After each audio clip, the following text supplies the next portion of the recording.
Frannie, Mhm. great to be here with you. And I want to know, Mhm. why should people listen to this episode of Pod Friends featuring you?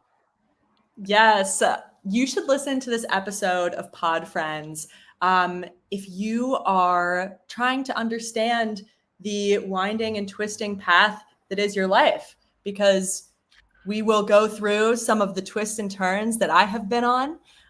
We'll explore the way that your life is crafted, the narrative of your life is crafted, and we'll also talk about soup for a weirdly long amount of time. So I think so. That's a plus as well. I'm glad that's a plus as well. Yeah. There we go. Yeah.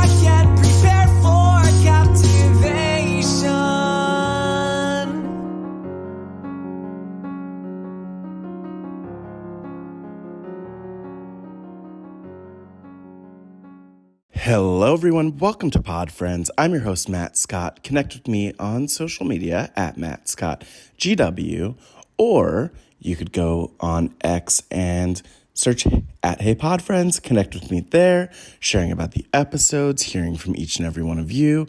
This week's episode, I feel like, is such a great check-in, just having time to connect with folks. One thing I really love about this community is going to some of the live shows.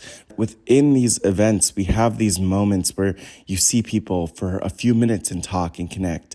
And you meet people at these events, including Survivor players, including people who you wouldn't have otherwise met in person. And I love this conversation with Frannie because where it starts is from a place recognizing that we met through one of these RHAP live shows, actually just before she was on Survivor. And what was so amazing about that was that I, looking at it selfishly from my perspective, I had the benefit of just kind of witnessing Frannie blossom into this Survivor player, and then a Survivor fan favorite, and then a Survivor legend, all throughout 2023, and it's such a gift. And so if you want to go to an RHAP live show, you could go to the upcoming May 8th show in Chicago. Check it out. Follow RHAP on social media for more. Tickets go on sale for patrons this week, so become an RHAP patron. Get early access to tickets. Rob has a website.com/Patreon or patreon.com/RHAP.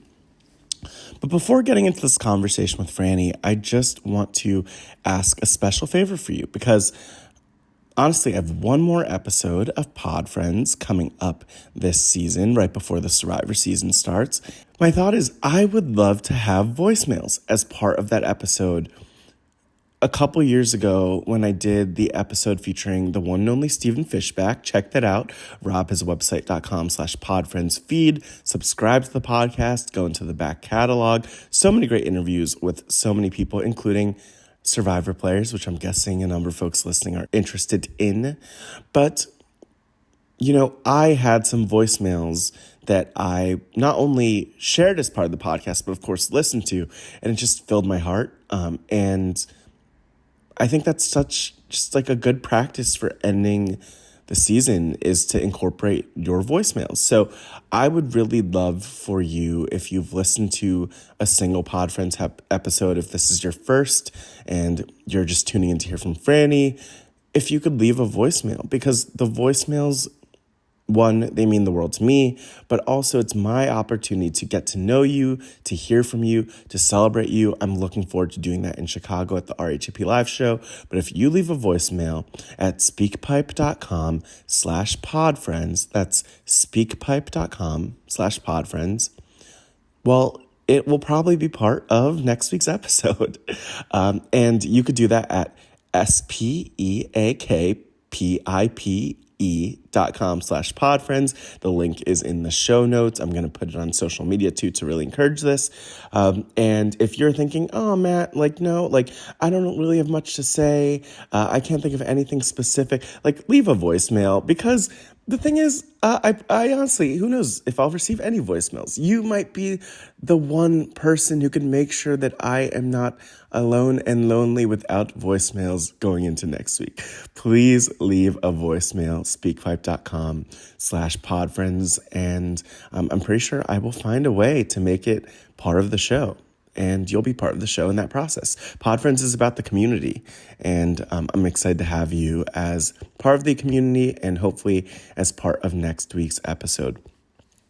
But this week's episode features Frannie Marin, and you could check her out on social media at Hail the Veil.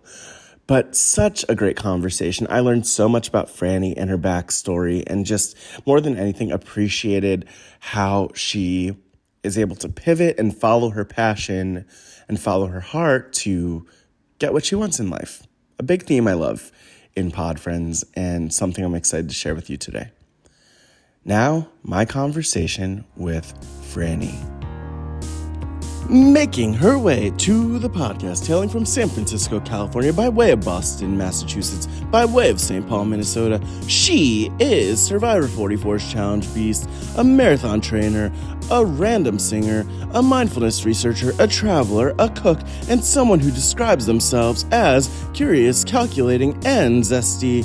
Please welcome Frannie Marin. I'm just so thrilled to have you on Pod Friends and have you here. And one of the things that comes to mind for me when I think of you is just even like the first time I met you, which was like such a special experience for me. I don't know about you. You meet a lot of people who are really awesome. But I remember the first time I met you, which was here in the city of DC, which was also before. I'm going to whisper so Survivor producers can't hear us. But it was before, if they can't hear whispers, it was before your cast was announced. And it was like a very cool experience to meet you. I actually met you at the DC Zoo, coincidentally. I remember that. And just like your energy and the ways that you were nerding out about the entire experience stuck with me so much. And then the next year and a half happened, and here we are. So there's a lot that's happened since then. But thanks for joining me on Pod Friends. Of course. I also just want to say, Matt, like, you are one of my favorite people to run into and talk to at events. I just feel like you feel like a very safe touch point for me. Like, I find these events very overwhelming. Like the point where everyone, goes to a bar and is just talking. Oh my gosh. It really like wipes me out. And when I see you, I'm like, okay, this is a safe person I can talk to. And I don't feel like I have to, I just really love talking with you at these things. So thank you for that.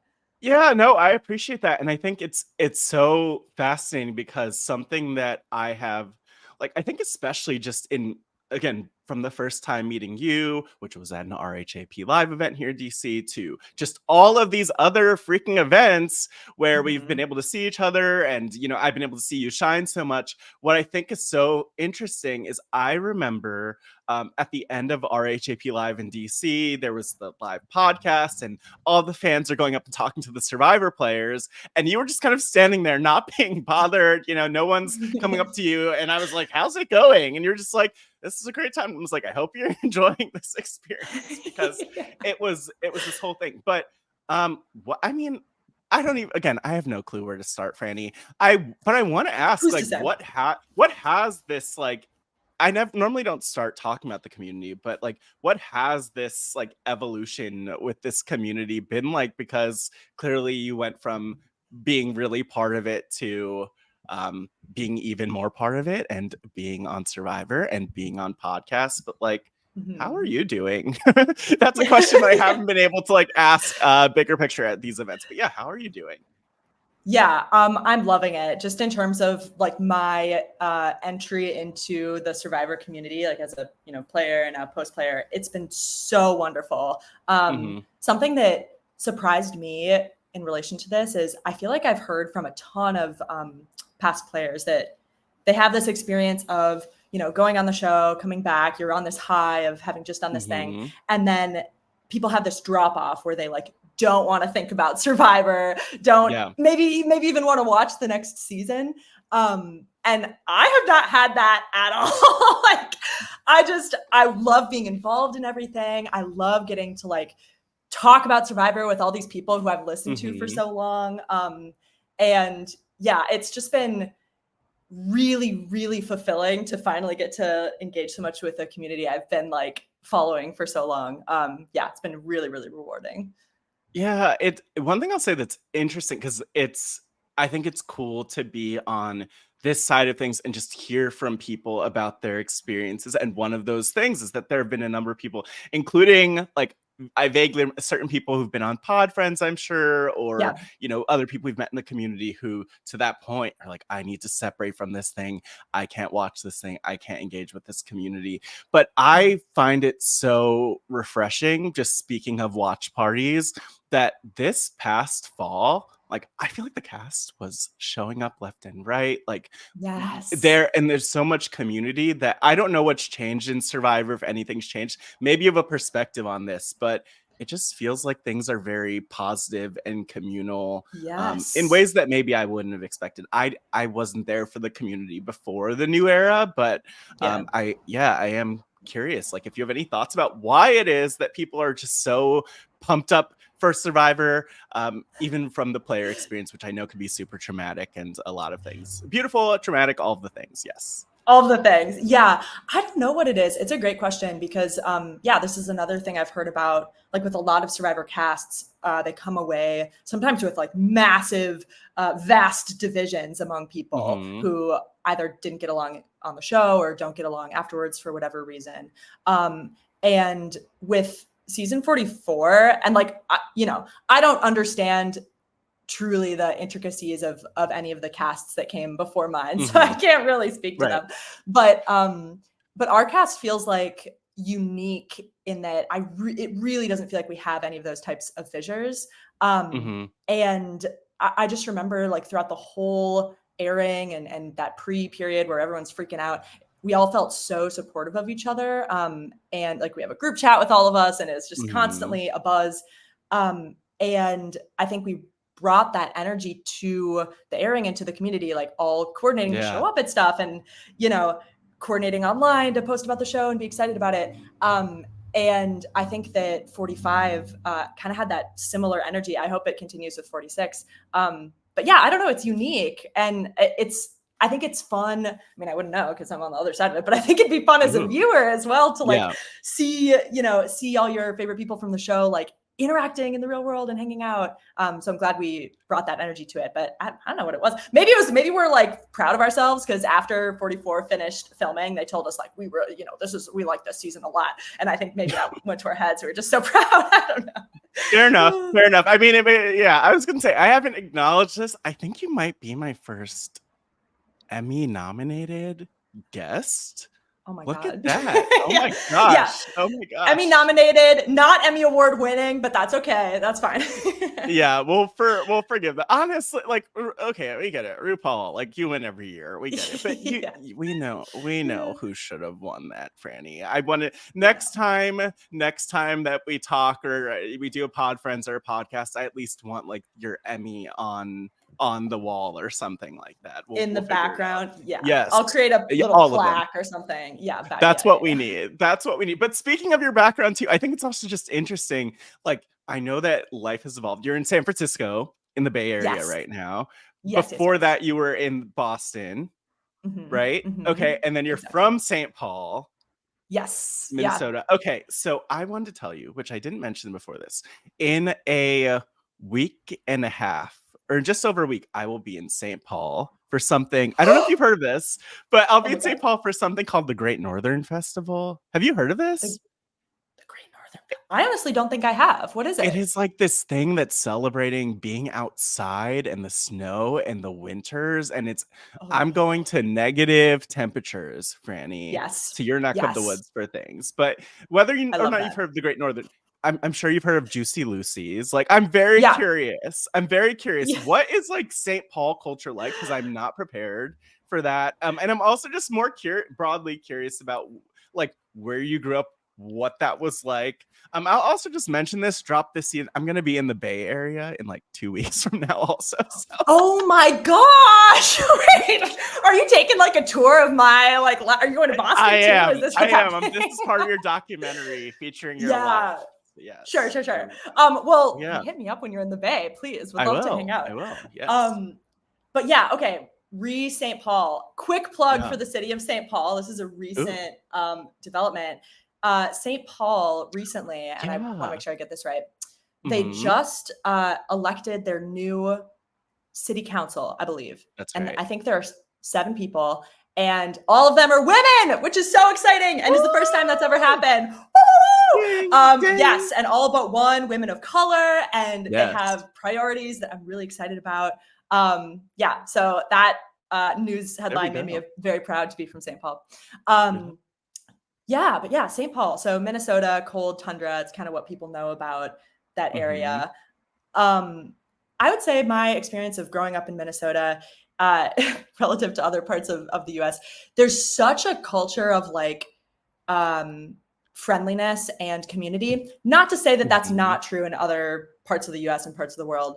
But like, I grew up in a place where it's weird if you pass somebody on the sidewalk and do not say like, hi, good morning to them. Oh my gosh. Like that would be a little odd, probably. That's jarring. As someone who comes from New Jersey and lives in Washington, D.C., like people are friendly in their own way in New Jersey in particular. D.C., we're weird. We don't say hi or make eye contact on the streets. I might attempt to sometimes, especially after visiting St. Paul, like maybe I'll be super friendly. But no, that's amazing. And it does sound kind of unique for a lot of places that especially that aren't the South in the US. Yes, exactly. So I feel like that, is a big part of who I am. I also, I'm excited for you to go to this festival because I love the cold, love the snow. Like growing up in a place with a harsh winter feels integral to who I am as a person. Probably contributes to my ability to endure discomfort, which came into play on Survivor. But yeah, I was just, I was like a shoveling kid. I grew up and like every morning before school you shovel, and that's like part of your existence. The struggle. It sounds like a struggle. Shovel struggle. Yeah. A shovel struggle. Yeah, it's like it's like the olden days where the kids churn butter and it builds character and stuff. It's like this. Did you have to do that too? No. The butter probably would have frozen. It probably would have frozen in the. Yeah. I don't. It might have made it easier. I don't know. I'm not up on the chemistry of butter. You just said that you've churned butter before. I have. So not in like a churn, like one of those wooden churns, but I have made butter. It's really quite easy to make. Oh my god. Have you ever made it before? No, I haven't. Oh my god. I'm opening your world. What is the context of you making butter? So this is just okay. This was recently, actually. It has zero to do with me living in Minnesota. This is when I was living in Boston. But my friend and I learned that all you have to do to make butter is take, I think you could do it with milk, like cow's milk, but we took like heavy cream and just put it in a bottle and just shake it. Just keep shaking. And eventually it will turn into butter and buttermilk. And so we made this homemade butter and put like sage and salt and other herbs in it. Yeah. And made herbed butter. What? Okay. There's a lot. I'm learning so much already. I know there's a lot. There's a lot to unpack here. There's a lot to unpack here. But yes, like Minnesota, are there certain things you recommend doing, especially in St. Paul or in the Twin Cities, that you're the biggest fan of? Yeah, great question. So one of the things I love most about Minnesota is that, there's so many wonderful places to be outside. So I grew up in Minnesota in St. Paul, and then I went to school in Minneapolis, which is like a 20-minute drive. Yeah. So right around the same area. But in both cities, I lived directly along the Mississippi River, which is just so beautiful to walk along. It's like winding. There are these amazing gorges that give you these vistas of the city. And that's one of my favorite places to be, to walk and run. I feel like every time I go there, I encounter some new interesting wildlife. Like the last time I was there, this had never happened before, but I saw a bald eagle nest, and I saw like 5 bald eagles. And this was a couple blocks from my house. And like, to be clear, I live like a couple blocks from a Walgreens. Like, this isn't like farmland. This is like, you know what I mean? This is an urban area. In the middle of a city. In the middle of a city. Yes. Yeah. Bald eagle nest was really beautiful. But yeah, so love the Mississippi River. Minnehaha Falls is a waterfall, a great waterfall. But yeah, as for other things in St. Paul, it's hard. It's like, I've noticed it's weird. People's experience of like engaging with tourism somewhere is so different from living there, you know, because all the things I love most about Minnesota are the things that are like hard to capture in a trip. But yeah, let's just explore. There we go. And yeah, I mean, so like, speaking of cold places, I had to mention the Juicy Lucy. I'm not a big cheese person. It's just like a whole thing. I know you're probably gonna like hang up on me right now. No, this is, but I just want virtually, I want to like hold hands, because I can't do cheese either. I don't like it. It's, and like, I can do like a fancy cheese, like a cheese and crackers charcuterie board, but I actually have never tried a Juicy Lucy, because melted cheese is my like kryptonite. I don't do mac and cheese. I don't do lasagna. I don't do, this is, my gosh. So I'm right there with you. I get it. I've never met anyone who just gets me so much in terms of this. Usually it's like I thought this would be the shortest episode of Pod Friends ever, which honestly would be a record. But, it'd be incredible. Wow. It would be. I know I've been ostracized for this in the past, so I understand how you feel. But speaking of other things that I have seen you ostracized for, do you like that aggressive, like me going? So, that was great. I want to talk to you about soup. Because I'm very curious about what your experience is with soup. We've had, so there was, the last time I saw you was in New Orleans at RHAP Live, and for whatever reason, I don't know why soup came up. It was a brief conversation, but Matt. Your Matt was making fun of you making soup for some reason. And I don't know what this was about, but we were talking about soup in the Bay Area not being a thing. Are you a big soup person, or was this just a random conversation, which it most likely was? Okay, so this is hilarious, because I forgot that we talked with you about this, but this is a bit that went on for probably 3 weeks with Matt and I, where, so I just recently moved in with him in San Francisco. And this ties into my Minnesota background too, because, I grew up with my mom. She is an excellent cook, loves to cook, imparted in me a great love of cooking.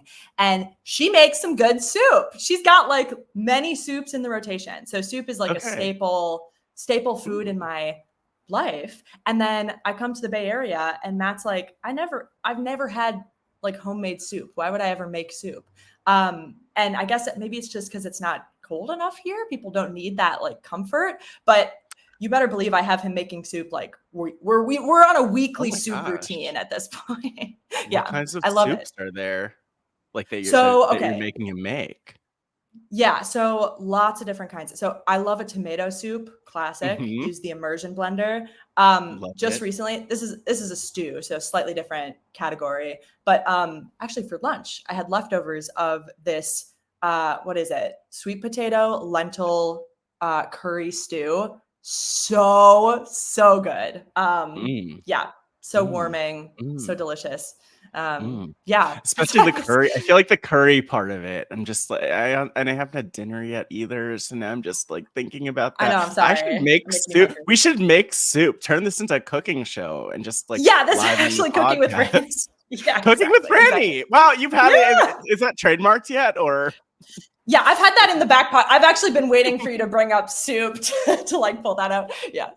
New soup brand coming soon. Look at that. Exactly. Oh my gosh. So you have your lentils, curry, so you basically tomato soup. We talked about any other soups that Matt has made so far that you have guided him in making. Yes. Yeah. Oh gosh. I mean, so many. We've got my mom has a really good like Italian sausage soup with Oh some my like gosh. good noodles, red beans. We've got like chicken tortilla soup, put a little tortilla chips on top, delicious. There's I mean, the world of soup is endless. We had a period where we were very ill and we had a lot of chicken noodle soup. There And we go. my hot tip for chicken noodle soup, a couple Hot, hot tips. like hot. Yeah, hot tip. Yeah, it's hot Okay, tip there we too. go. Yeah. It's corny. I'm corny. Some hot tips for you to like sprinkle in and give it a stir for your soup Oh. are add turmeric to chicken noodle soup Mm-hmm. and a lot of pepper. Good for the immune system. And There we what's go. interesting, I'm actually, writing that sorry, down. a quick science tidbit. So turmeric, I think, is sort of like gaining a little bit of like awareness recently as like a health spice, like as a Mm-hmm. spice that has benefits for your immune system. Actually does not have an effect on your immune system unless it is also consumed with pepper. Oh, Some compound in like black pepper activates whatever it very is in educated. turmeric.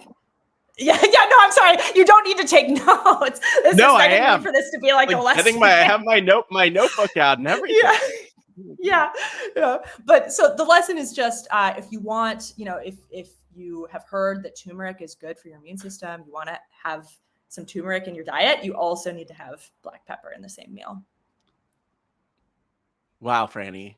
Even Yeah, just like the first sorry. 20 minutes of this conversation, Yeah. it's been all over the place. We've gone a lot of places, but I think it is reflective of like just well, one probably reflective of us being on Pod Friends together, but Yeah. also it is I think reflective of like so much of your experiences, so many of the places you've been in life, literally, figuratively, all the things. So I mean, I kind of want to go back. I want to go way Yeah. back. I don't always do this on podcasts, but I want to go like back to where you started, not just literally St. Paul, but like what was it like for you growing up and kind of getting to this point? Mm. Because like something that I think is so fascinating is that there are all these like disparate bits of information that I know, like you Yeah. being a mindfulness researcher, you having worked in a nail salon, doing customer Yes. service and like working with Yeah. technicians. Yeah. So there's a lot there, but like, what is your life, Frannie?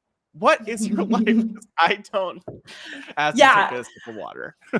Yeah, no, thank you. Yeah, you asked at the best time. I did. I don't know. What is my life? I feel like you're right. I've had a lot of like pretty disparate experiences. And this is actually, I'm glad that we're going here because this is something. Also, okay, I'm like, I'm 24. I'm about to turn Yeah. 25. Uh-huh. I feel like a nascent being in this world. Mm-hmm.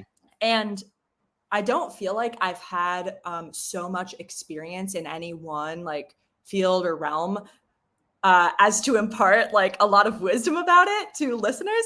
So I'm glad that you're recognizing that I've had all these disparate things because it's sometimes Mm-hmm. that's something that I feel insecure about. It's like I've Oh wow. feel like I've dipped my toes into a lot of different aspects of the world, Yeah. and I struggle to feel like an expert in any of those areas. But there's value in that. So Yeah. yeah, that's just a side thought. No, it's awesome.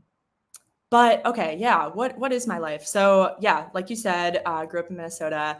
My parents divorced when I was very young, and Oh. so I primarily lived with my mom, but still saw my dad a lot.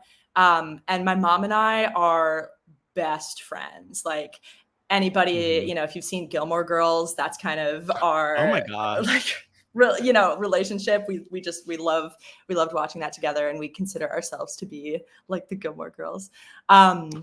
And which maybe like, and we'll take the good parts of the Gilmore Girls. There's maybe Oh some no. like other stuff that they engage with that I'm not as Oh psyched no, about. I think it's great. I think that I've always been amazed like how quick, like the quickness of it, the quick dynamic, the Yes. dialogue, all that Mm. stuff. I actually will say at one side note about Gilmore Girls, I had a Yeah. roommate at one point, like right after college, or like a suite mate or roommate or whatever you'd call it. But like Mhm. every morning I would wake up and she was playing. She would watch Gilmore Girls at like 7 a.m. She'd watch 2 episodes of Gilmore. Maybe she's probably not listening to this, but Yeah. You're exposing this ex-sweet mate. I know, Yeah. yeah, exactly. I was very exposed to Gilmore Girls through a bedroom door at times when I would rather be sleeping. But great Oh, show, great dialogue, lots of good great jokes and show. things. Yes, and Yeah, great maybe not dynamic the for you and your best. mom. Yeah, I was gonna say not the best way for you to experience the show, Yeah, but yeah. it's a good one. But yeah, so that's kind of my relationship with her. I'm an only child, so it's just Mm-hmm. us. Oh wow. And my mom is a teacher. She's a high school French teacher. Mm-hmm. And I feel like, and I would love to ask her someday, like, how'd you do this? Because this is something that I want to figure out how to do should I ever have a child. I feel like she really imparted in me such a curiosity about the world and a desire Mm-hmm. to learn, Yeah. that I was restless as a kid. Like every summer, she would go hunting through like camp catalogs or like program catalogs of Mm-hmm. community programs for kids, and would put me in like camp after camp, so that I could learn new things and meet new people. So just because my brain was so like hungry for it, Mm-hmm. I remember like I attended a camp that was like build your own mini golf course camp. I attended Titanic camp. Oh my Uh, gosh. What, yeah, Franny? Are you okay? Like, what yeah. happened? I'm a, I don't know, poetry Did the camp. ship sink or? Oh my god. Yeah, Okay. yeah. The ship sank. The ship sank. Spoiler alert. Yes, but There we yeah, go. so sorry. So wait, what other camps did you go to? This is ridiculous. And also, I will say as a side note, I appreciate this because my mom was a teacher, was a professor for years and years, my Mm, whole entire childhood, and like yeah, same thing, like that sense of yeah. curiosity was definitely there. But Mhm. I need to know about these camps because it sounds like you were just starting on the list of the Yeah. many camps. There we No, go. they're endless. They're endless. Yeah. There was like build your own miniature futuristic dream house. There was a Harry Potter camp. Lots of like a creative writing camp. I mean, Oh truly my like gosh. endless. My like capacity for exploration. And I wanted it. Like I wanted to be in every single Yeah. one. There we Um, go. yeah. So that was kind of my like introduction to the world. And with that, also loved school. Like, oh my God, do I love school. I've always loved to read, love to be in class. And so I feel like a lot of my early life, like in grade school and high school, Mhm. I was just so focused on like being in school and learning and getting good grades. And I was thinking about this the other day because I'm not currently in school, but I'm preparing to Mhm. go back to school. I Ooh. want to apply for PhD programs this fall, so that's very exciting. Oh my And gosh. yeah, that's a whole other can of worms. Should we want to Yeah. should we want to open it? Yeah. Um, but I was thinking about like why I'm just like want to go back to school so bad, why I hunger for it, and I think that I find it both like extrinsically motivating, which I think a lot of students feel like I Mhm. love getting a grade back. I love getting, like good comments from a teacher, but also so intrinsically motivating. And I feel like that is so much from my mom, like her just really, showing me that it's cool to want to learn. Yeah. So that was a lot of my early school and childhood life was just learning everything. Yeah, I guess it's fascinating to me because I'm curious how that all, like, I guess I could understand generally speaking, like, oh, okay, there's Franny in STEM and doing research, but like, how did that get you to the point where you? I mean, we'll get back to the nail salon and where that fit in Oh somewhere. yeah. I'm assuming that was on top of everything else happening at one Yeah. point, but Yeah. like, yeah, I am curious. How did that lead you to like studying and like working around mindfulness? Because the thing is, that's the coolest job. I would Yeah. definitely do a meditation right now mid podcast, if I weren't concerned about like the how that functions on a podcast. Maybe would work out well on a podcast. But yeah, like, how Yeah. do you even get to that? And also, like, what did you study in college in Minneapolis, and then how did that lead you to kind of the next steps on your journey? Yeah, totally. Okay. So this is one of those things where as I was living through the experience of choosing what to study in college, studying abroad, which is, I'll get back to, is kind of how I came toward this path about mindfulness, and then getting like a job after college.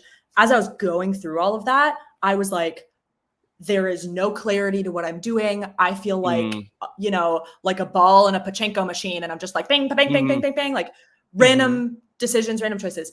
And then you look back and you're like, wow, there's totally a thread here of how I ended up here.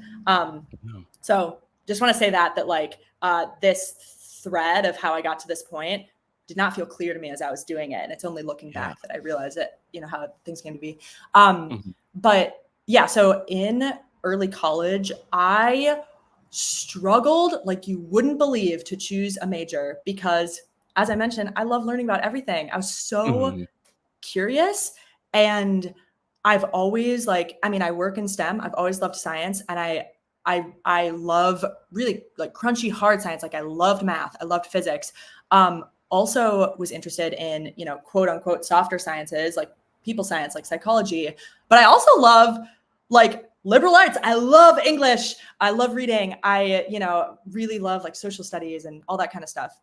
So I bounced around so many times in terms of my college major. Wow. And yeah, and it was something I was like very insecure about. Like I got to the point where I, at Thanksgiving, I wouldn't tell my family what I was majoring in because I knew it was going to change. When you say you bounced around so many times, like what were all of the different changes? Because I would, like for me, like one time would even be like, oh my gosh, like Matt doesn't know what he wants to do. And I did actually have one of those moments like where I was like, okay, but I do kind of want to pivot a little bit, but like, what were all the changes, Frannie? This seems like a big deal. This seems like maybe a weekly, if not semesterly occurrence, but I'm curious now. Yeah. Okay. So let me give you the rundown. So I went to the University of Minnesota because I wanted to study biological mathematics. And I, in high school, like met with this professor who did that and expressed my interest. And he was like, I think you'd be a great fit for this. Because in high school, I was like in like mega accelerated math. Like I loved math. So that's what I wanted to do at the beginning. And then I was like, I had this like experience with a math class in high school where I was taking this like college math class through like an online platform. This was before, every school thing was online. So I didn't really know how to navigate it. And I just was dealing with a lot of other stuff personally. And so I didn't finish the class. I took a withdraw on it. And that experience was so embarrassing to me that I actually decided like, I don't know if I want to do math anymore. Like I had suddenly this aversion to this subject that I had really loved. So that prompted me to pivot and want to do biology. And so, I started in the College of Biological Sciences, was doing like straight up bio. And then the first week of class, I met with, like an advisor, and they were trying to set me up with my schedule. And they were kind of mapping out for me what my classes were maybe going to be for the next 4 years. And it was so prescriptive. They were like telling me, okay, this is every class you're going to take for the next 4 years. And there was maybe like 2 slots for electives. And I was like, that's not going to work for me.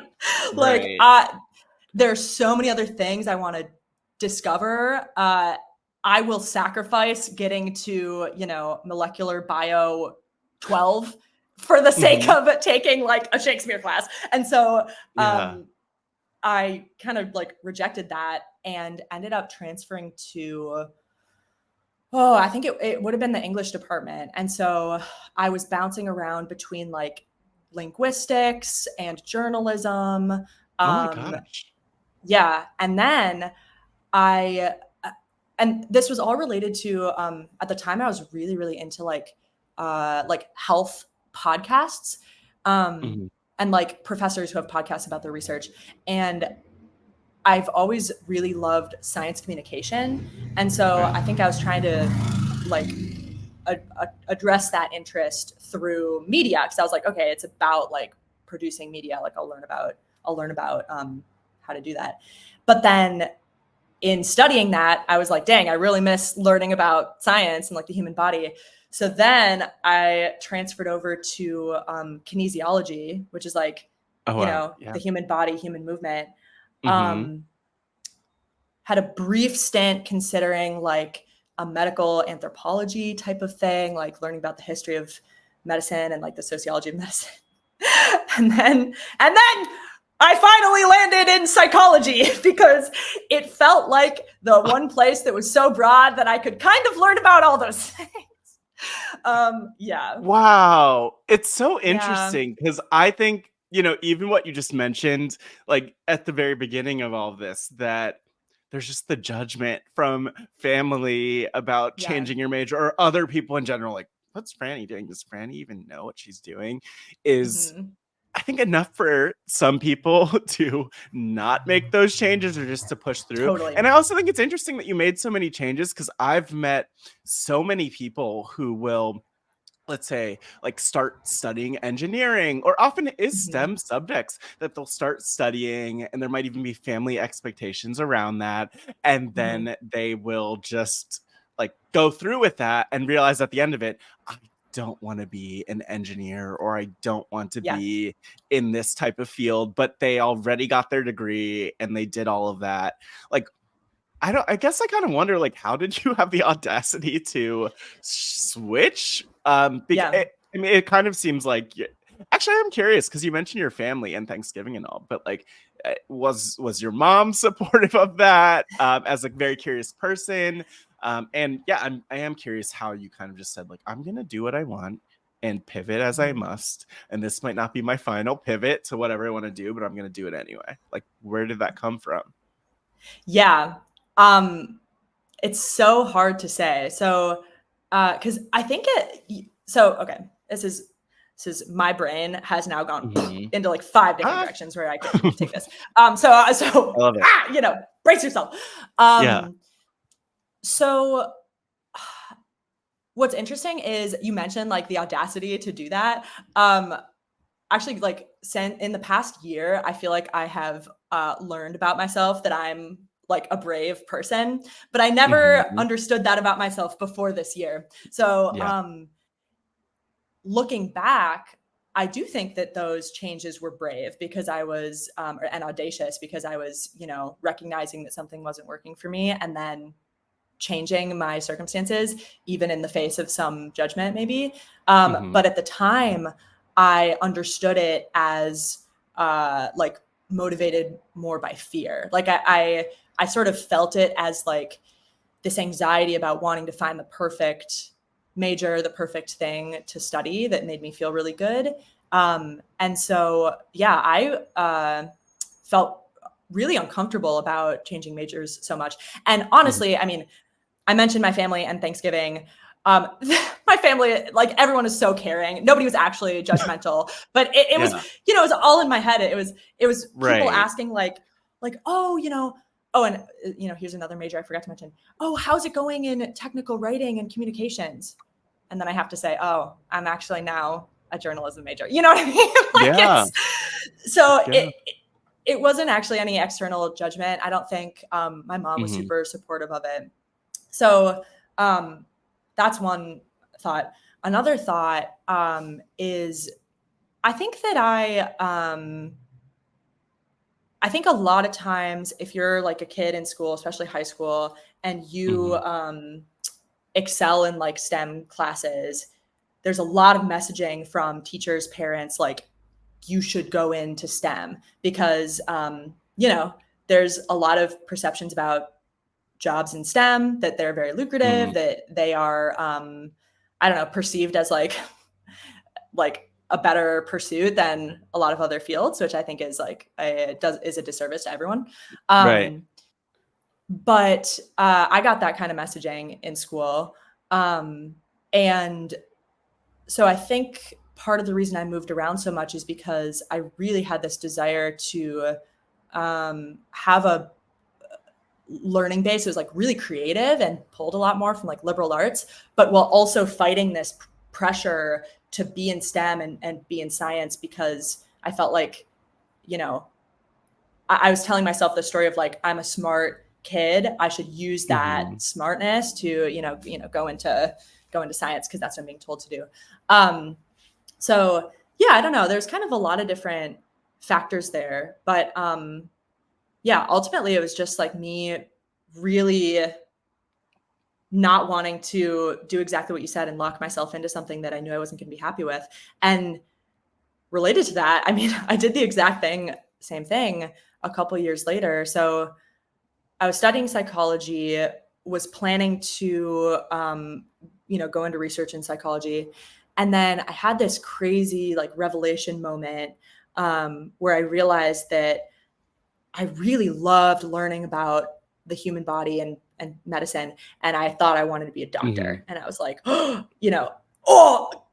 cheat code unlocked. Like, I want to be a doctor. Like, this is what I want to do.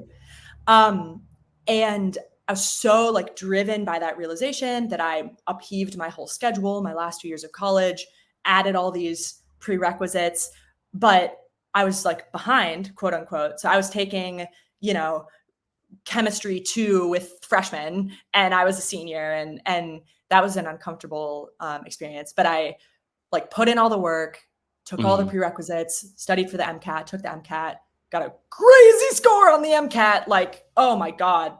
It's one of those things where I'm like, how did I get that score on the MCAT? And then after all of that, and of course, everyone in my family being like, yes, be a doctor, be a doctor. I sat and thought about it, and I was like, oh my God, I think I don't actually want to be a doctor. And I decided to take all of that work that I had done and that score that I had gotten and say, I know that, I've set myself on this path to get into whatever med school, to take whatever path as a doctor, but it doesn't feel right to me. So I'm going to pivot. And that was a very scary thing to do as well. So, yeah, I don't know. I think I just really don't like feeling locked into something that doesn't feel right. And it turns out I will go to great lengths to, pivot if I need to.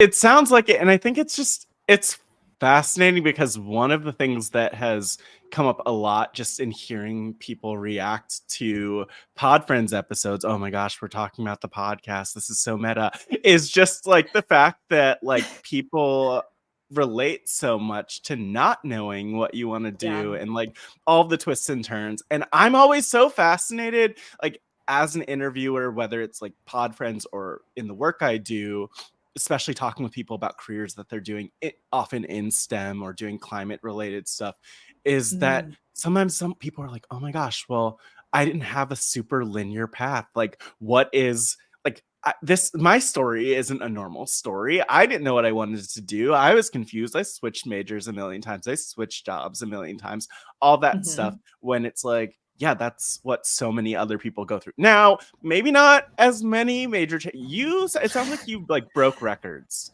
with that. Yeah, like, I think this is record setting. Yeah, I think my advisor was probably not too pleased about this path that I took, but yeah. Honestly, no, but but that's the thing. Like it that doesn't matter. And like, even I relate so much to what you talked about with like the perception that others have perceptions of what you're doing being something that affected you, and yet you still like pushed through and did what you wanted to do.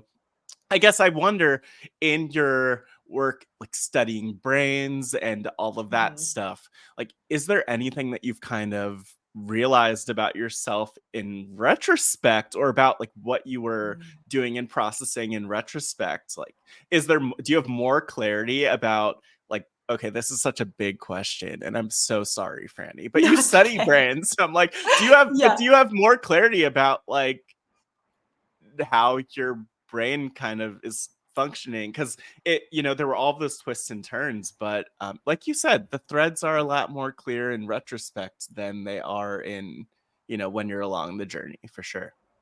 Yeah, totally. Yeah, that is a big question, but it's an interesting one. I feel like what I have gathered at this point in my life, from studying neuroscience and behavior and also just living through my life, is kind of what I was saying earlier, how as you go through your life, every experience that you have is in some way being like encoded into your brain, right, as memory. and you hear it's hard sometimes when you're in science. It's like what terms are just in my scientific circle and what terms have made it into like the normal public. We'll go for it, and you'll see how wild my face gets depending on how obscure it is. Yeah. This is okay. Have you heard like fire together, wire together? Is that? Oh yeah, like things that fire Okay. together, wire together. Yeah, like this idea. Exactly. I mean, you'll explain, I'm sure, but like this idea that like, oh, okay, like I'm gonna let you explain this. See, I'm not the No, scientist.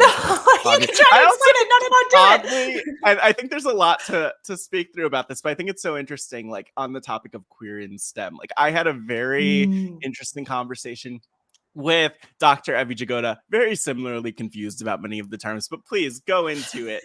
Go into the fire together, wire together of it all. Please enlighten me. Yes. Okay, I will. Also, the quickest side note, love Evie. They were my like Boston buddy when I was first entering into the Survivor community and I was living in Boston. And yeah, we just had so much fun together. And I miss them a lot now that I'm not living there. But yeah, so the idea of fire together, wire together is kind of like a fundamental concept in neuroscience, which is that like when you do a behavior, certain neurons need to fire in sequence to produce that behavior. And the more times that happens, the kind of like easier that path becomes to follow. So each additional time that you like perform a behavior, you're making it easier for that same behavior to happen next time. It's like you're like walking through paths in the woods, and every time you walk through that path, you clear a couple more leaves until suddenly now you have this path that's like super clear and really, really easy to walk down.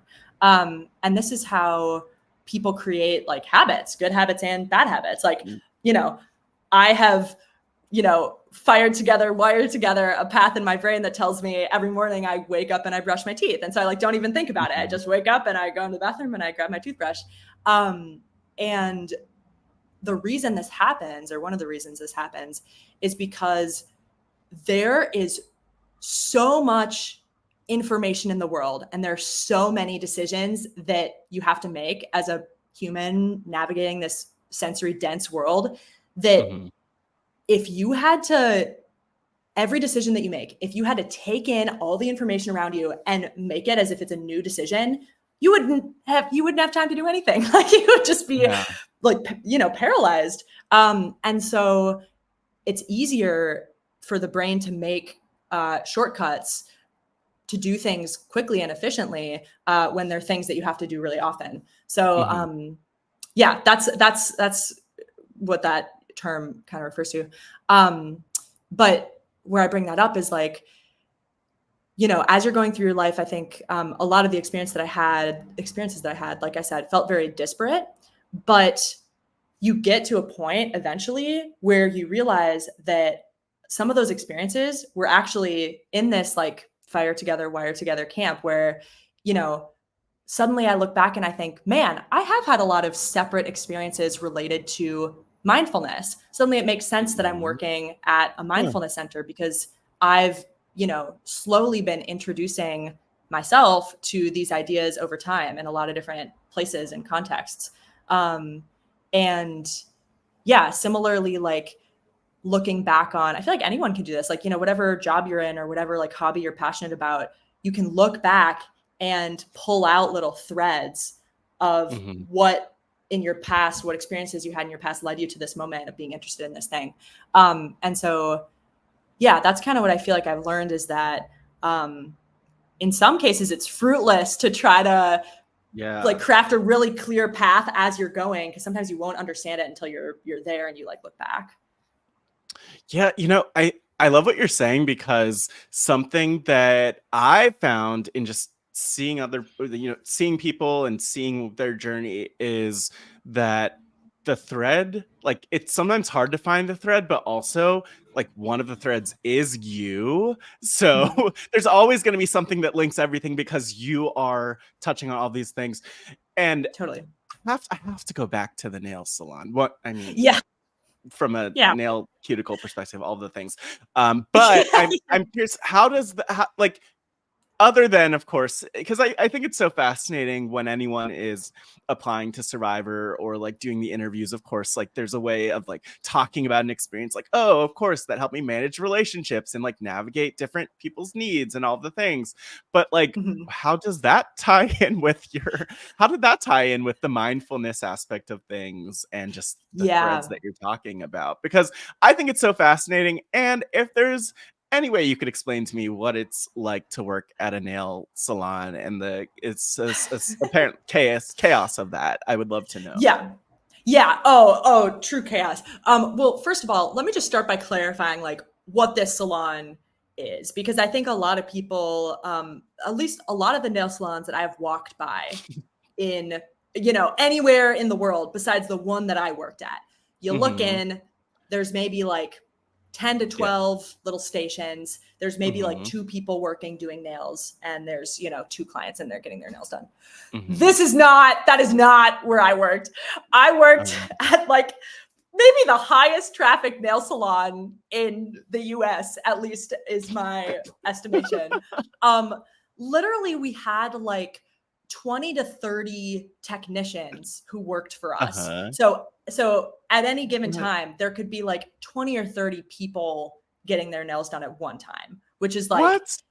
an insane capacity. Yes. Yeah. Um, Truly insane. And somehow this nail salon in, St. Paul, where I grew up, it was like the hottest thing. Like everybody in, I felt like every single person in a 5-mile radius was coming to Serenity Nails and Spa to get their nails done. Oh, okay. Shout So out. a shout out. Yeah. Yeah. So basically my role there is I was like front desk person. And so people would come in with an appointment or without, and I would pair them with the person who's going to do their nails and like make sure that their needs were seen to.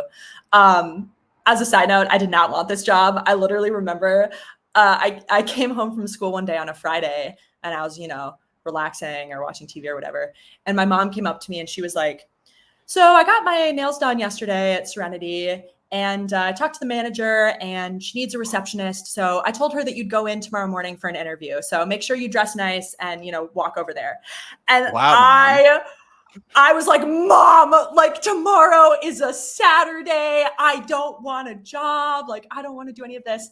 And my mom was like so gentle, but so firm. And she was Mm-hmm. like, you're, just go over there. If you decide that you like talk to her and you hate it and you have no interest in working there, then you don't have to. But, I told her that you were going to be there. So go and show up.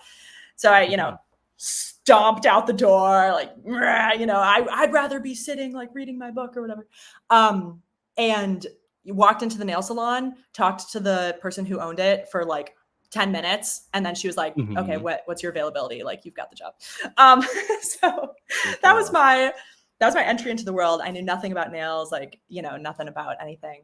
But what was interesting about this job is, like I said, super busy.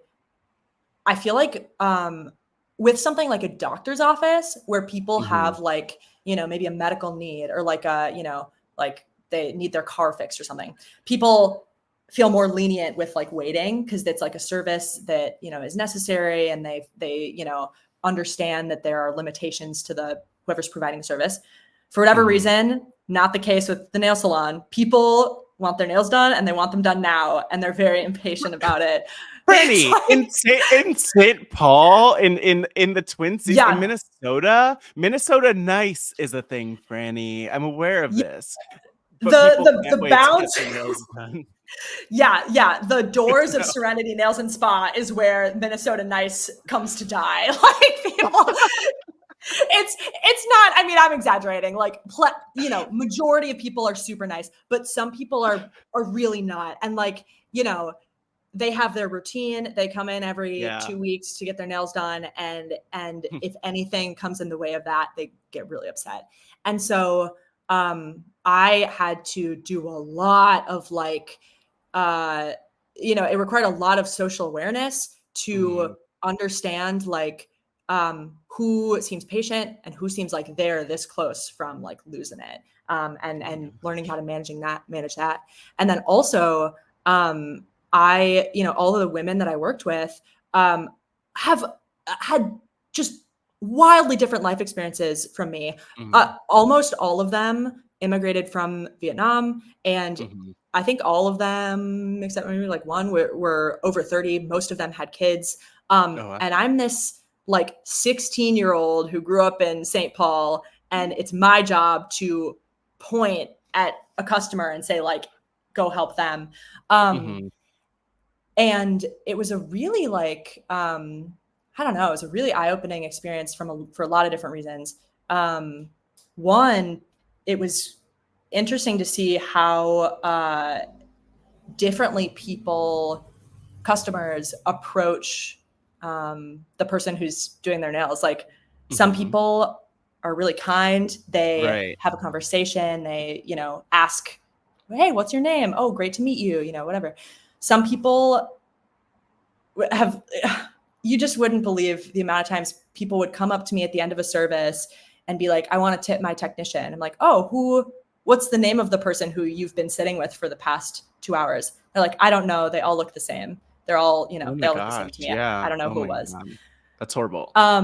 Yeah. And like that kind of thing just like really inflamed this like real frustration in me, because I knew all these women on a really personal level. Like when it was slow in the salon, I would hear about their lives and their kids and all the, wisdom and experience that they had to share. And so I don't know, it was just so interesting to see people be so dismissive and so like reluctant to engage with somebody that they're, like getting a service from. So yeah, I don't know where mindfulness comes into this. Like I said, super chaotic environment, required so much awareness at all times. Like there's so much going on and so many moving parts that I needed to be fully and completely present in every element of what was happening in order to make all the dominoes fall in a row in the right way. I remember once, this was like, so it's just like seared into my memory. So I would sit, at the front desk of the nail salon, and there were like these rows of tables that radiated from where my desk was. And I could see people like getting their nails done, and each like nail polish had a little sticker on it with a number, like a code, what the color was. And my boss, she's just like a badass. Like she owns this business. She owns a couple other businesses in the area, and she just, she does what she wants and is amazing at it. And I remember she came up to me one day and she was like, Frannie, like, I'm going to test you today. I was like, oh, okay. Like what are we doing? And she pointed at like an empty chair at one of the manicure tables. And she said, 3 hours ago, a woman with blonde hair was sitting there getting her nails done. What was the number on the nail polish bottle that she was getting done? And everyone who was sitting around kind of turned and looked, because it was such a ludicrous question, right? Like, how would I possibly know that? But I went into the depths of my mind, and I did one of these, I like closed my eyes and I like, really thought about it. And out of like, God knows where, I pulled like number 47, and she went and she checked the records and it was 47. Like I don't know how I did that. It's one of the most incredible things I've ever done. I actually think. Your brain. I mean, what? Yeah, I'm so distraught right now, because if you ask me what I had to eat today, I'm like, honestly, I'm not. Yeah. I need to like go back and figure, but look at the receipts. Yeah. I don't know. And like, that wasn't part of my job to know what color number people, were getting done on their nails. But that like little test, one, been very proud of myself because I was like, how did I do that?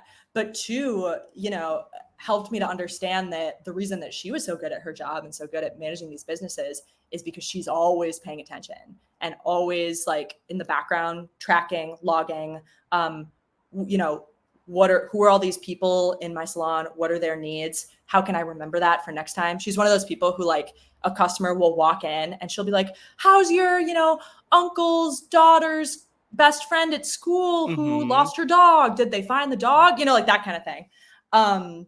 And I remembered thinking to myself, like, wow, I want to be like that. And I want to continue to pay attention like this. And that feels like a very mindfulness oriented thing to me. Wow. Yeah, really being present in the moment.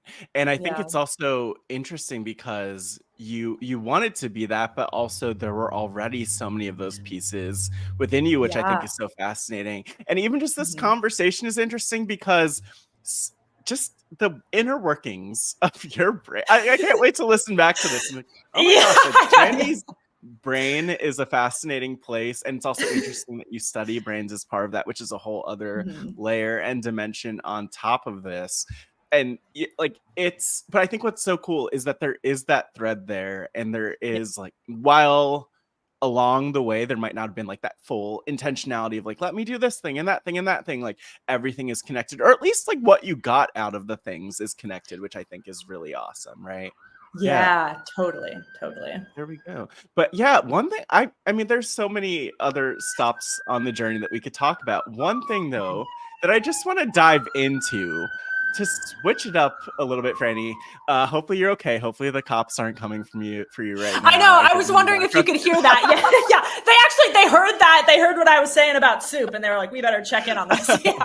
Yeah, make sure that everything's okay. I want to ask you just rapid fire because I want to do a segment that it's an original. I made it up. Mhm. And I know out there are the Franny Stannies, but I'm gonna call this segment Frankly Franny, where I just Oh, rapid ooh. fire Yeah. ask you a bunch of questions, just short responses to all Yeah. of them. And so of course, Franny Stanny, that's a thing. The stands of the Fran, Mm. all that stuff.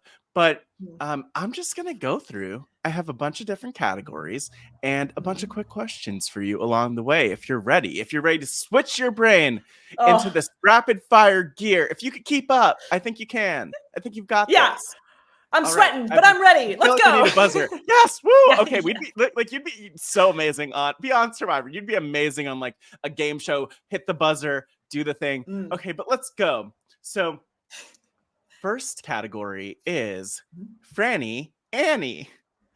Do you Oh, like musicals, Franny? Are you a fan of oh any yeah. musicals, or is there? Yeah, I'm so curious. What's your favorite musical? Yeah. Okay. I'm a musical theater kid, so I love musicals. I've been in a lot. I don't know if you can tell if I Mm-hmm. have theater kid written all Mm-hmm. over me. Mm-hmm. Favorite musical that I have been in is Yes. Urinetown. Oh, yeah. Radically underrated musical, really good. Favorite musical that I have not been in is Hadestown. Oh my So gosh. I like the towns. Lots of town feels. Yeah. Okay, we're gonna go with Franny Uncanny. What Oh, celebrity have you been told you look the most like? oh, that's really interesting. You know what? Honestly, I will if you don't have one from that Yeah. angle that you just turned your head. I hope people are watching on YouTube. Is I did get a little bit of Natalie Portman. A little bit of Natalie Portman. Oh, a little bit of Natalie. Oh, I like that. Yeah. I claim that. I'll take it. Yeah. Okay, here's another question. Here's another one. Franny Nanny. If you could be a Okay. nanny for any notable figure, I'm so unhinged. If you could be a nanny for any notable figure or family, real or fictional, who would it be and why? I guess. Oh my gosh. Okay. Yo, I would be a nanny for one of the families in the White Lotus because Oh my they're gosh, all so unhinged and I Mike just want to White! put myself in Come that on, world. Yeah. Yeah, yeah, you'd be yeah, the yeah. new Portia, basically. Oh my god, I love I that for would. you. Oh I my would. god. So, She's got better clothes than me probably, but yeah, I'll be the new Portia. hey, I mean, yeah. Look, okay. Well, next category. Speaking of the White Lotus, there's travel involved. The next Yeah. category is Franny Vanny, what's the best trip you've ever taken in a car? Oh. Hmm. Oh, that's a hard one. I'm gonna say this is. I know I feel the pressure. I need some like. I know. I feel like do do do do do do do. Okay, best trip I've ever taken in a car. It's kind of a collection of trips. Is Yeah. for a long time, every winter, my dad and I would drive to Colorado to go skiing Ooh. together, and Good. this is significant as well because we would often go to Vail, and Vail Yeah. is my middle Oh. name, Vail, Oh Colorado. my gosh, look at this. Look at the Yeah, significance there. All right, significance. next category is Franny Cranny or Franny Nook and Cranny. I wasn't sure, but let's go with that. What's the most obscure place you've ever been, Franny? Oh, obscure. Um, Probably a city in Denmark called Aarhus. Oh, It's actually a well, major who's? city in Denmark, but not like in the world, I would say. Mm-hmm. Craziest, most beautiful art museum I've ever been to. That like a picture from that art museum is still Mm-hmm. one of my backgrounds on my laptop. Yeah. There we go. I only have a couple more of these, Franny. Next category is Oh yeah. Franny Danny, Mm. referring to Danny from your season of Survivor. Could you Yeah. like lead us in a brief breathing exercise Yeah. or Yeah. meditation? Oh yeah. Okay. Let me see if my Danny training is like so okay. So I'll Do I have to invite you. close my eyes? I will. I Yeah, will. Oh invite wait, you to you're close getting your there. You're eyes. getting. Oh my gosh, this And is we're not doing it. good. Oh my god, I'm You're here. I'm skipping here. ahead. Woo, Yeah. okay. All right, I'm gonna invite you to close your eyes. Take a deep breath into the belly. Find a point where you can feel the breath moving in and out. This might be on the tip of your nose, might be your throat or your stomach. And just allow your attention to sit on that point as the breath comes in and as it goes out. And I'll invite you to open your awareness off of that point to your surroundings, see what sounds are in your environment, and you can slowly blink open your eyes. Uh, It's funny because I hear the sounds in your environment instead of Oh in mine. no. But That counts it too. works. It works. I'm gonna enjoy listening back. Well, oh my god, I can't do it with headphones on if I really want to take that in. That I guess that does count though. Yeah. There we go. Wow. Yeah. Okay. Yeah. I'm gonna go with one more. Franny Granny. Is there? I have a couple more, but I have to cut this short. Is there Yeah. anyone in your life who's inspired you to be you? That was a Oh, stretch. yeah. I'm gonna go with Franny's granny, who is also named Franny. My grandma she's also Frances, and I'm named after her. Wow. Yeah. Yeah. And yeah, she's you know, a wonderful, resilient woman who's always making a joke. And I would love to take after her in that way. Oh my gosh. Wow. I feel like we got through a lot. We could keep going. I'm sure there are 1,000 more. I love these. If anyone's listening and has any Franny blank Annie Uh-huh. questions, feel free to tweet them at where are you on the social? I mean, this is not the end of the interview, but where are you? Yeah, it's like, oh dang, okay, we're done. No, Yeah. no. It's at Hail the Veil, Hail Okay, yes. the Veil. Yes. Yeah, I love imagining that you sat down and thought I of like did. all the potential rhymes and how they could be related to questions. It's like it warms my heart to think Oh, about. there were more. There were more. I had to I cut know, I'm some. sure. Look, Yeah. look. There's actually one of them that I'll throw your way. Yeah. And it was a stretch. But it's Franny Hanny, which was like spelled honey. But like I was gonna ask your favorite thing in yeah, your favorite thing in queer culture was my other question that stood out. Oh my god, I mean, that's so good. Hanny. We got there. Okay, I gotta say Heartstopper. I just like I cannot get enough of that show. Yeah. My best friend and I have watched through it like so many times, screaming at the screen. Yeah, I love those kids. I love Heartstopper so much. Oh Yeah, yeah, I'm gonna it's cry so right good. now. It's I amazing. love it. It's such a good like on. And I was like, Mom, as a high school teacher, you need to watch this because it was like Yes. such a wonderful representation of what queerness looks like in young people right now. And I was Mhm. so happy to see it. Yeah, it made my heart so full. Oh my god, and it like, thankfully didn't stop your heart, but Yeah, it's, like, so much yeah, that's one thing I love about Heartstopper too, it's the positive representation, it's these stories yeah. that aren't based I mean, you know, there are real experiences there that do involve different traumas and the like, but Mhm. it's not just that trauma story of, like, "Let's see what we could put these, like, queer kids through and Totally. use that for entertainment to draw people into the next episode." Yeah. And I love that, especially like the first season. There's just a lot of feel good, even second season, a lot of feel good, end well type of moments. And I hope that continues. Excited for season 3, all the Same. things. But on a related note, I want to ask one of the things I love, and one of the things I remember going back to, even after meeting you, was like looking at your Instagram and you're like queer in STEM. And I'm like, oh my God, Frannie is one of my people. Oh my God. I love Yeah. this. But I'm so curious because something that crosses my mind a lot, and queerness is such a beautiful thing. Queerness Yeah. is like such a Yes. spectrum of identities and all. But like oddly, and this is something I asked you in the lead up, you're like, yeah, a lot of people don't realize I'm queer or don't think about the fact that I'm queer. And I'm like, Yeah. want to like even just give you space for queerness and that journey and what that's been like for you, because I know it means a lot for I feel like we have an increasingly queer survivor fandom. RHAP has a Yeah. podcast fandom. Shout out, woo, woo, woo. Woo, woo, But woo. I need to like Did we clip plan that. that ahead of time? Yeah, Yeah, we that was did, great. we did. Totally it. But no, I'm very curious, like what that journey has been like for you. Not even like in the context of Survivor and the fandom and all that, but just in general. If there's anything that comes to mind to your beautiful Yeah. brain. Yeah. Wow. Again, is how Ah! this is how my brain works. And I feel like I have a thought and then it fireworks into like 5 Uh-huh. thoughts, and then each of those Mhm. goes.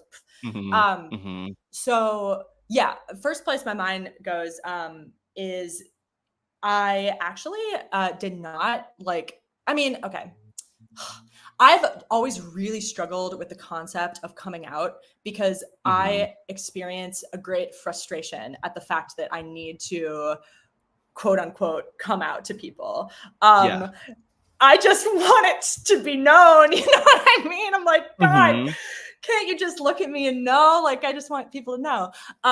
So I had not really come out to a lot of people around me prior to going on Survivor.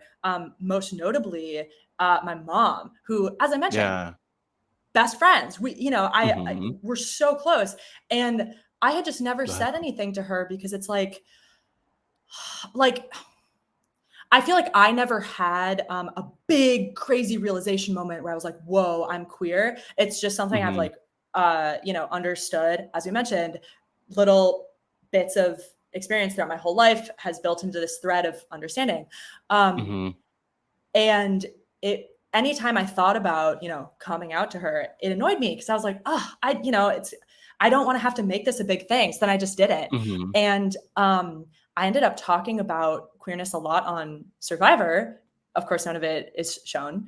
Um, Yeah. but when I got home, I did come out to my mom because I was like, this might be shown, and I know that she'll be hurt if she sees it on TV instead of, from me.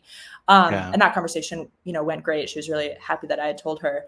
But this was something that I was really feeling a lot of feelings about in relation to Survivor. So yeah, so in the year before going on Survivor, I was really starting to kind of explore and embody my queerness more. I um, had been becoming really interested in finding ways to express that through what I wear and Mhm. what I engage with in the world. Um, and I found that process like really exciting, really Mhm. fun. And then I was dipping my toe into like dating apps and going on dates with women. I got stood up on a Oh my dating app. god. That was a crazy experience. I know. Oh my God. Uh, don't mess with Frannie. Come on. Yeah. Yeah. Come Show on. Come up. on. Look Show what you're up. Come missing on. out, what you missed out on. I know. I hope they see. Well, actually, it's hilarious because if I remember correctly, in their profile, this person said that they liked Survivor. So Not enough. not Hey. enough. Yeah, look what you missed out on. But yeah. So that was like my headspace coming into going on Survivor, and then I go on Survivor, and I come out in a relationship with a straight man, and I love Matt so much. I live with him and you, but Matt Blankenship. And we're still together, and it's going really wonderfully. And I'm so glad that I found him in this like crazy roundabout way. But as I said in confessionals, I talked a fair amount about my experience with queerness, but I understood enough about the show to know that I don't think unless I had won, maybe. Survivor didn't have the capacity to tell both the story of my showmance with Matt and the story of my experience with queerness. And I understood which story was going to prevail. It was a really big deal to me to talk about my queerness when I was out there. And I really hoped that it would make the show, but I just understood that it was going to be overshadowed by this thing. And I remember before, do I have it next to me? No, I don't. Before going out on Survivor, I journaled about the fact that I wanted people to know out there, both the people who I was on the island with and the people watching the show, that I was queer. Like I was like, I literally brainstormed. I was like, how do I make sure people know this? Like, it's just so important to me. So yeah, the fact that I, have this like potentially like, I don't know, hetero presenting relationship, like straight presenting relationship, very publicly on TV. I was like, dang it. I feel like a part of me was kind of missing in that. And that's why I find a lot of enjoyment in like finding other ways to be like public about that on social media. Like you said, in my, little Instagram bio, and we did all of us like folks who identify as queer on 44 did like a little group thing for Pride last year. Making history too, with like the most openly queer players on any season, which is like insane. Frannie, all the ways that you're making history. It's the Emmys, it's the amount of major changes, it's the obviously this, which a lot of people are aware of. But and I love that like between that and even just like randomly at different times, like seeing your Instagram story where like you just mention your queerness or you talk about that. Like I love that you could be visible, even though that was the way that I thought about it. And I don't even remember if it came up specifically talking with Evie and Grace Leader with the Pride is Spoken podcast or where, but just like, unfortunately, maybe it's like a complex story that that should be represented and that people need to see, especially people who like me, like Grace, like others are like bisexual or queer, like interested in multiple genders, where it's like not as clearly in a box as maybe some of the stories we've seen. Like it's it's cool that you could tell your story. And I mean, who knows? I'm sure you'll be all over TV one way or the other again. I'm sure. If you want to. So. If you want to. Oh, okay. Yeah. I'm down for it. I'm down for it. Well, and also I just want to say like to that, what you just said.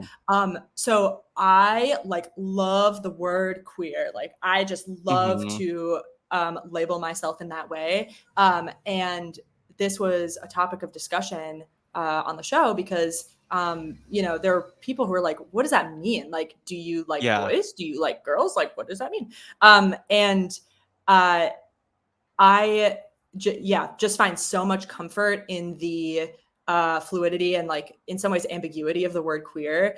And I think there's a lot of pressure to define yourself really clearly, both for yourself and for others. And so I'd encourage, especially anyone listening, if you are like curious and you're unsure, like really have the liberty to use whatever words you want to describe yourself and understand yourself.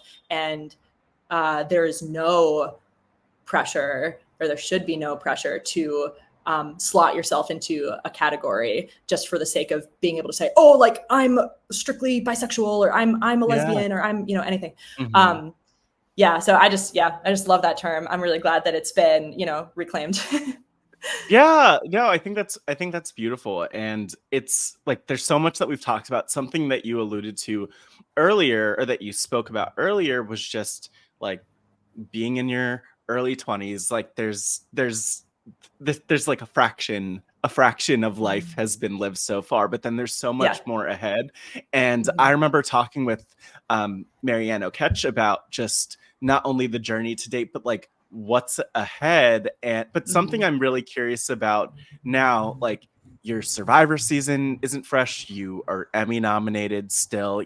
That's something you could put on your LinkedIn or wherever, on your Instagram bio or whatever you want to do. I'm just saying, Mm-hmm. I definitely would. There's But options. yes. But I'm curious, like where are you in life right now? Like where are you finding yourself now? We've talked so much about where you were, and I definitely want to Yes. talk about where you're going, but I'm curious, like where is life now? Yeah. Other than in San Francisco. Other than exactly, in this room. I am currently in a state of great transition, it feels. Mm-hmm. I feel like, I am standing on the, the rocky waters. And not to say that things aren't going well, because I feel a lot happier and more like self-assured than I have at many other points in my life. But there's a lot of change. Like I just moved to San Francisco a couple of months ago. I am in the process of, as I said, like, preparing to hopefully apply to school this fall. There's been transitions with work and friendships and stuff. And also just the major transition of like going from, being a random person in the world to being a random person in the world who's on TV, and then the aftermath of that. My past couple months have been laced with a lot of upheaval. And so, my current state is just kind of like riding the waves of that, and seeing where it takes me. Yeah. Do you have any? I won't ask you the question of like, oh, in 5 years, where do you see yourself? But I am curious, Yeah. like, do you have any? If you do, looking ahead, like, do you? I mean, it sounds like there might be. Well, so it's funny to me because we spoke so much about your majors and everything changed. We're like, Yeah. maybe like school and all of that will be, what you study will define kind of your path. But like, I don't know, what are you kind of looking forward to on the road ahead at this point? Yeah. Yeah. Um, I am looking forward to a lot of different things. Um, I'm looking forward to, and this is very like fresh. I'm trying, still don't know how to do this yet, but I really want to find ways to uh, engage with my new community here in San Francisco.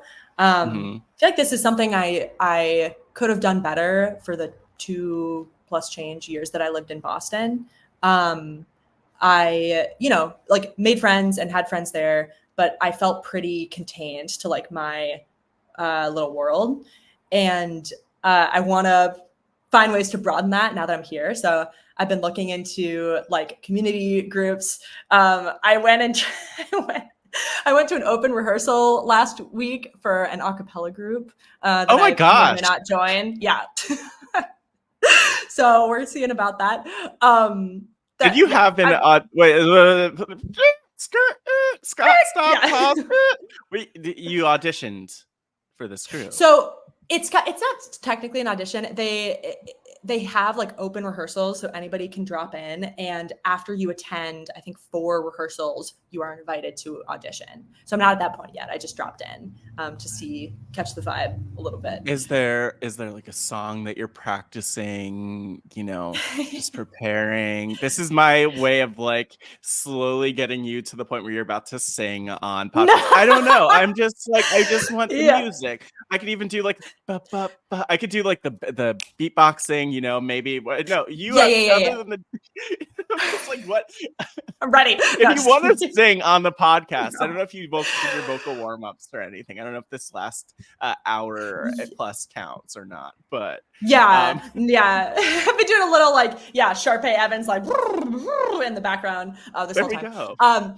Yeah, no, I mean, I'll spare you from the singing itself, but yeah, it's like it's a barbershop style like Ooh, a cappella group. It's there we go. yeah, it's really cool actually. It's this group that they've been I think they were founded in like the 50s, so it's been around for Oh a wow. long time, and it's all women's and this all Mhm. women's group. And some of these women, the one that I dropped in on this rehearsal, one of them was celebrating their 33rd anniversary of joining the group, What? and that's many years more than I am old. I was like, Yeah. whoa, Yeah. yeah, yeah, yeah, yeah, yeah. Wow. Oh my Yeah. gosh. There we go. So That's impressive. So you're finding your community. so I'm You're finding getting my ready key. for you're getting ready for your audition. You're getting ready to have a bunch of Mm-hmm. friends who have been in a cappella barbershop quartet type of groups for 33 plus years. But Mm-hmm. what else? What else are you looking forward to? I guess it sounds like in the short term. Yeah, yeah. So I really am looking forward, as I mentioned, to going back to school. I'm at a stage where I'm like looking into PhD programs and seeing what different places have to offer, and that process is so exciting. 'Cause again, I Hmm. just miss learning in a really like structured way.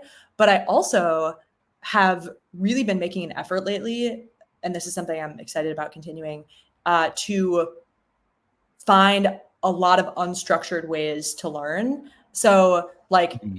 anytime I have like a thought pass through my head or like a curiosity about something in the world, instead of kind of brushing that away or being like, huh, I wonder, like, I don't know, I'm trying to really allow myself to go down that rabbit hole and learn something. Mm. Whether that's, consuming some piece of media, reading a book, or reading an article. So yeah, that's something that's like a focus for me right now. Cause as I said, I'm curious about so many different things, and I'm trying to nurture that curiosity, because I think that gets lost for a lot of people as you grow older and you become more ingrained in your habits and your routines and whatever Yeah. your work is. Yeah, so that's something that's important to me right now too. Wow, I love that. And look, there's so many places we've been. There's so many places we could go.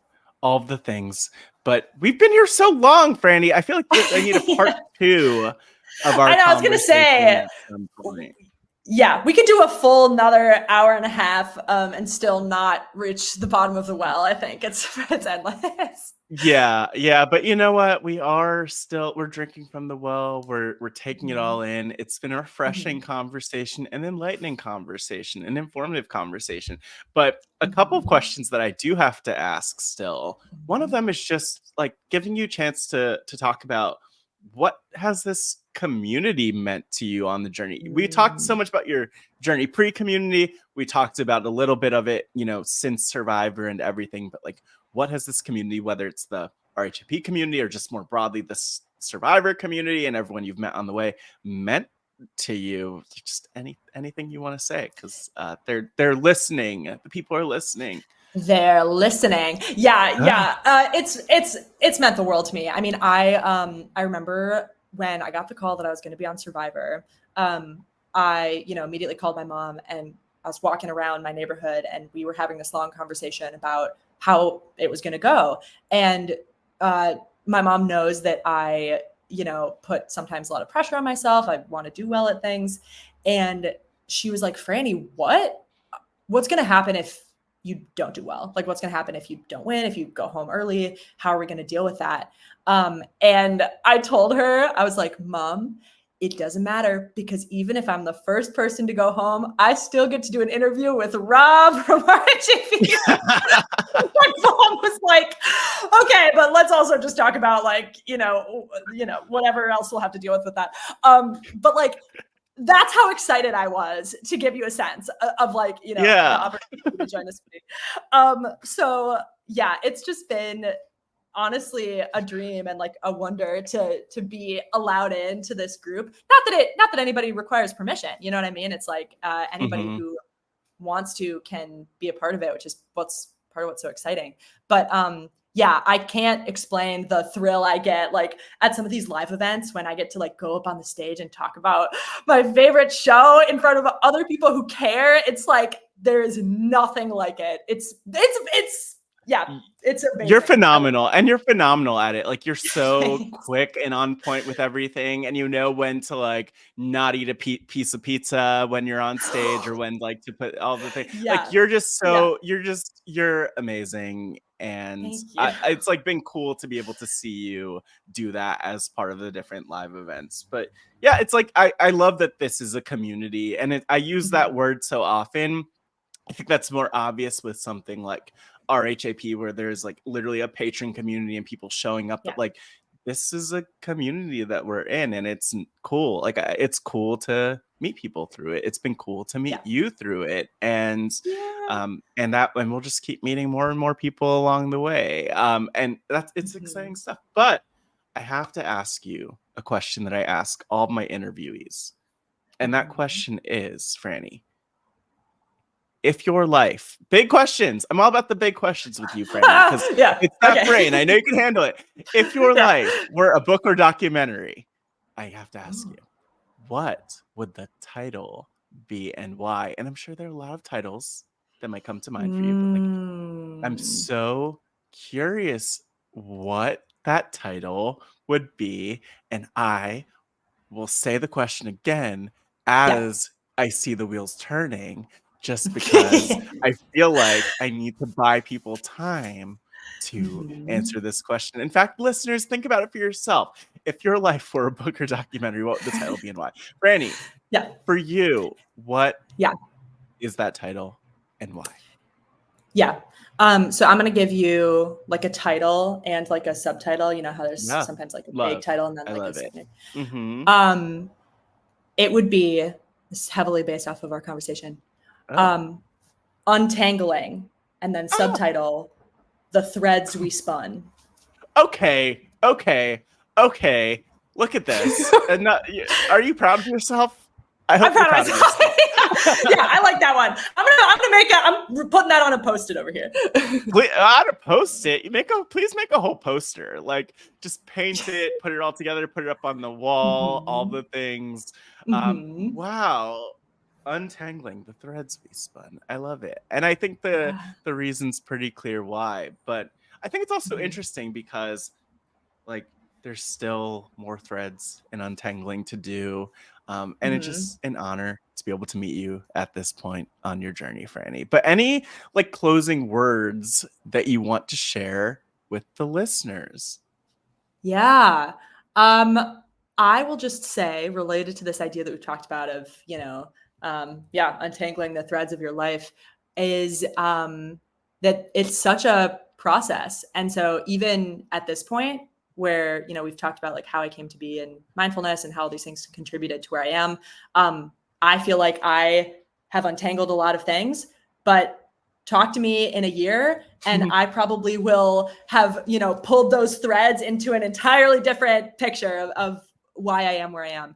So, I think as long as you continue like learning and discovering and engaging with what makes you happy and excited, then you're always, creating good threads for yourself to untangle later. Thank you so much, everyone, for tuning into this week's episode of Pod Friends featuring Frannie Marin.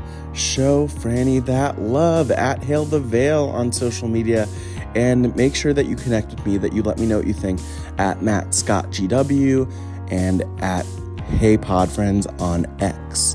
But please, like I said, the intro, leave a voicemail. Next week is the season finale for Pod Friends, and you never know. You never know what's coming up. So I like to find great opportunities to just recognize you and hear from you and celebrate you and what Pod Friends means to you, what specific episodes or interviewees or other community members, other Pod Friends, so to speak, mean to you, leave a voicemail. Please, speakpipe.com/podfriends. Again, if you are hearing the sound of my voice right now, I'll repeat it again. If you are hearing the sound of my voice right now, you're amazing. You're special. I'm thankful for you because there are only so many people who make it this far, who give the time to listen to people's stories, and I love you for it.